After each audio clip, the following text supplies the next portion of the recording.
La sixième étape du Tour de France 1995. On quitte le nord de la France et Dunkerque, direction la Belgique et la Wallonie pour Charleroi, 202 km tout plat avec juste une côte de 4e catégorie à 20 km de l'arrivée.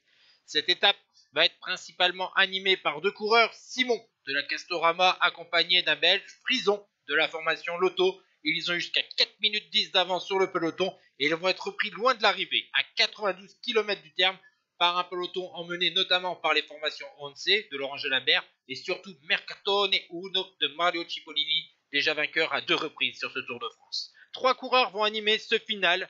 Il s'agissait de Fondriès, Bernard et Brasi, mais le trio va être avalé par le peloton à 5 km de l'arrivée alors que nous sommes dans les rues de Charleroi. On va donc assister à un nouveau sprint massif sur Tour de France 1995 avec un gros travail de Olaf Ludwig dans cette ultime ligne droite.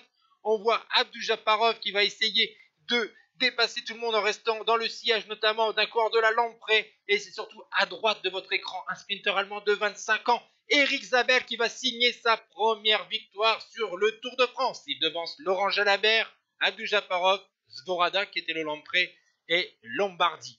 Du côté du classement général, Björn Norris profite d'une cassure dans le peloton dans le final pour prendre le maillot jaune aux dépens de Ivan Gotti.